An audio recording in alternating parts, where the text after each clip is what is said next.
नमस्कार, live cities के नए बुलेटिन दिन भर बिहार में आपको स्वागत है। आपके साथ मैं मुस्कान। खबरों की शुरुआत करें, लेकिन उससे पहले एक नजर डालते हैं आज के सुर्खियों पे।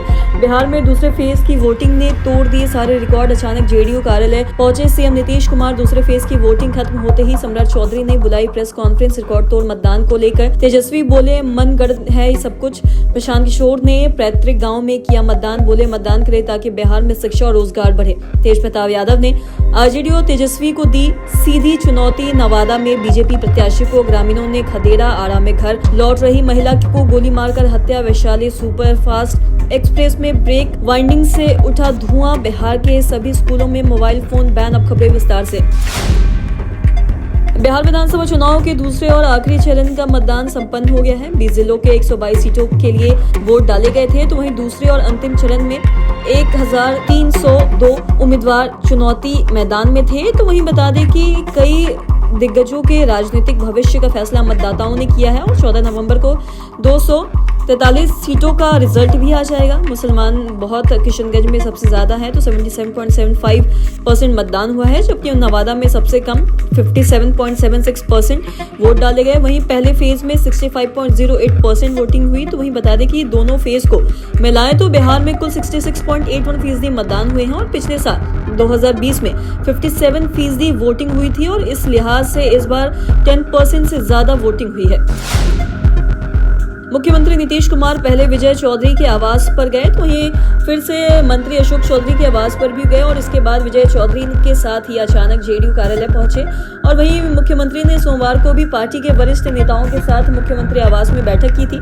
सबसे फीडबैक भी लिया था और वहीं जिसमें केंद्रीय मंत्री ललन सिंह, केंद्रीय मंत्री रामनाथ ठाकुर और जन संसाधन मंत्री विजय कुमार चौधरी, मंत्री अशोक चौधरी, प्रदेश अध्यक्ष उमेश कुशवाहा भी मौजूद थे। वहीं चुनाव के दिन मुख्यमंत्री ने जेडीयू कार्यालय पहुंचकर 122 सीटों पर हो रहे मतदान का फीडबैक भी लिया। तो वहीं मुख्यमंत्री ने विजय कुमार चौधरी, एमएलसी ललन सरा और प्रदेश अध्यक्ष उमेश कुशवाहा के साथ बातचीत किया। उन्होंने ये दूसरे फेज की सभी 122 सीटों का भी फीडबैक लिया और इस दौरान उन्होंने जनता दल यूनाइटेड कार्यालय का भी निरीक्षण भी लिया। वोटिंग खत्म होते ही डिप्टी सीएम सम्राट चौधरी ने बड़ी प्रेस कॉन्फ्रेंस बुलाई और साथ ही बिहार की जनता को धन्यवाद भी दिया। सम्राट चौधरी ने ये भी कहा है कि केंद्रीय नेतृत्व और कई प्रदेश के सीएम आए, सबको धन्यवाद देता हूं। बिहार में स्पष्ट जनमत दिखाई दे रहा है। तो मैं बता दें कि बिहार के लोकतंत्र के लिए सुनहरा मौका है। इतने अधिक % में चुनाव हुए और बिहार के निर्माण भविष्य के लिए लोगों ने मतदान भी किया। बिहार रफ्तार पकड़ चुका है। 2010 का रिकॉर्ड हम लोग तोड़ेंगे, हम आश्वस्त हैं और साथ ही बिहार की जनता ने 2/3 से ज्यादा वोट किए हैं। नेता प्रतिपक्ष और राघोपुर से राजद प्रत्याशी तेजस्वी ने एक्स पर पोस्ट कर लिखा है कि मेरे बिहार ने कमाल कर दिया है, मन गढ़ है ये सब। तेजस्वी ने लिखा है कि हर जगह से बम्पर वोटिंग की खबर आ रही है। बुजुर्ग, महिलाएं, युवा, व्यापारी, किसान, हर जाति हर वर्ग पर चढ़कर लोकतंत्र के इस महोत्सव में अपनी भागीदारी सुनिश्चित कर रहा है। तो वहीं बता दें कि यह क्रम रुके नहीं, यह कदम थमे नहीं। मैं करबद्ध होकर सभी बिहार वासियों से अपील करता हूं कि मतदान स्थल पर जाकर जरूर अपने मत का प्रयोग करें और आपकी उंगली की नीली स्याही आपके भविष्य को स्वर्णिम बनाने का कार्य करेगी और आपका दबाया हुआ एक बटन अगले 5 सालों की आपकी शक्ति, सुरक्षा, समृद्धि, शांति और भविष्य को तय करेगी। और इसलिए निकलिए घर से और साथ ही वोट डालिए अपने बिहार के लिए और एक सही सरकार के लिए। यह जय हिंद, जय बिहार। प्रशांत किशोर ने करगहर विधानसभा के शिवसागर प्रखंड स्थित अपने पैतृक गांव कोनगर में मतदान किया और मतदान के बाद उन्होंने बिहार में शिक्षा और रोजगार के अवसर बढ़ाने तथा पलायन व भ्रष्टाचार को रोकने की बात कही। मतदाताओं से अपील की कि वो घर से बाहर निकलकर मतदान करें और अच्छे उम्मीदवार का चुनाव करें। उन्होंने ये भी कहा है कि बिहार की जनता के लिए एक अवसर है। यदि वो इस बार चूक गए तो अगले 5 साल तक भ्रष्टाचार, बेरोजगार, पलायन से जूझना पड़ सकता है। और उनकी इस अपील पर करगहर सहित अन्य गांवों में लोगों ने चर्चा भी किया। मतदाताओं ने प्रशांत किशोर की बातों पर सहमति जताते हुए मतदान के माध्यम से बिहार में बदलाव लाने और अच्छे नेताओं को चुनने की भी बात कही है।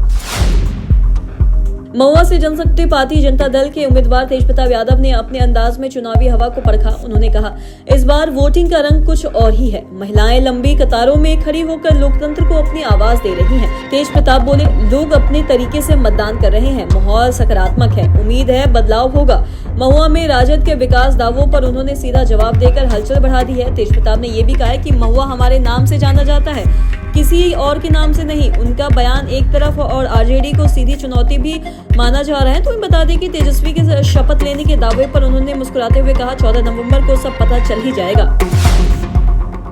अररिया में बीजेपी और कांग्रेस समर्थक भिड़ गए। बता दें कि कांग्रेस समर्थकों का आरोप है कि बीजेपी वालों ने पटक कर मारने की बात कही है। बेतिया में पैसा लेते हुए राजद समर्थकों को गिरफ्तार कर लिया गया। नवादा के हसुआ से बीजेपी प्रत्याशी अनिल सिंह को धरिया गांव के लोगों ने खदेड़ दिया। तो वहीं लोगों का कहना है कि आपने कोई काम नहीं किया है। तो वहीं घोसी विधानसभा के बूथ नंबर 220 पर दो पक्षों के बीच मतदान केंद्र के बाहर हुई मारपीट और 2 लोग जख्मी हो गए। वहीं मौके पर पहुंची पुलिस ने महिला समेत 2 लोगों को लिया और हिरासत में, और साथ ही ये भी कहा कि पुलिस छावनी में मतदान केंद्र तब्दील हुआ है। घोसी थाना क्षेत्र के हरिदासपुर गांव की भी ये घटना है।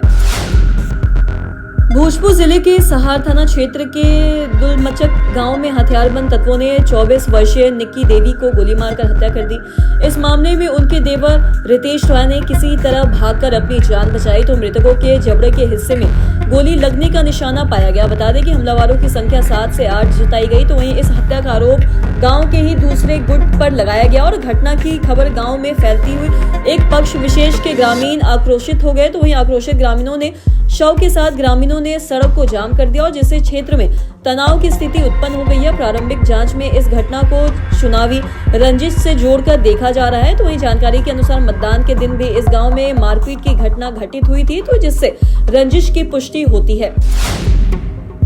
Vaishali superfast express train Samastipur Muzaffarpur रेलखंड पर एक अप्रत्याशित घटना के कारण लगभग 25 मिनट तक गाड़ी रुकी रही। बता दें कि यह पूरी घटना ढोली रेलवे होम सिग्नल के समीप हुई और साथ ही जब ट्रेन में ब्रेक वाइंडिंग की तकनीकी खामी के कारण अचानक धुआं उठने लगा, तो इस धुएं ने ट्रेन के यात्रियों में तत्काल दहशत और साथ ही अफरा तफरी का माहौल भी पैदा कर दिया, जिससे कुछ समय तक के लिए मौके पर हड़कंप मच गया। तकनीकी खराबी के कारण ट्रेन के एक कोच के पहिए से धुआं निकलने लगा। तो वहीं बता दें कि रेल यात्रियों के बीच गहरी दहशत फैल गई और कई यात्री भयभीत होकर अपनी बोगियों से उतर गए और साथ ही मौके पर अफरा तफरी मच गई।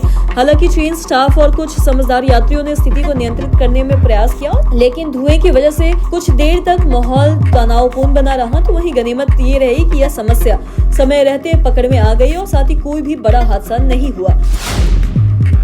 पटना जिले के सरकारी स्कूलों में बच्चों को मोबाइल फोन लाने पर प्रतिबंध लगा दिया गया है और मोबाइल के इस्तेमाल पर रोक लगाने का यह निर्देश जिला शिक्षा कार्यालय ने दिया है। तो वही बता दें कि जिला शिक्षा कार्यालय ने स्कूल के प्रधान को यह निर्देश जारी किया है और ये भी कहा है कि अगर कोई बच्चा मोबाइल लाता है तो उसे जब्त कर लिया जाएगा और उसकी जानकारी अभिभावकों को दी जाएगी। इस दौरान अभिभावकों को बुलाकर ये जानकारी दी जाएगी कि मोबाइल से पढ़ने की वजह से बच्चों को क्या क्या नुकसान है, यानी कि पढ़ाई के दौरान बच्चों को मोबाइल फोन से दूर रखें ताकि बच्चे पढ़ने के लिए अधिक से अधिक किताबों का इस्तेमाल करें और बच्चों को मोबाइल उसी समय दें जब बहुत ज्यादा जरूरत हो। जिला प्रशासन कार्यालय ने यह भी कहा है कि बोर्ड परीक्षा के समय मोबाइल का इस्तेमाल जरूरत के हिसाब से ही करें और शिक्षकों को इस संबंध में दिशा निर्देश भी दिया गया है। तो आज के इस वीडियो में इतना ही। अगर आपने चैनल को सब्सक्राइब नहीं किया तो तुरंत कर ले, साथ ही हमारे फेसबुक पेज लाइक करें। वीडियो देखने के लिए आपका धन्यवाद।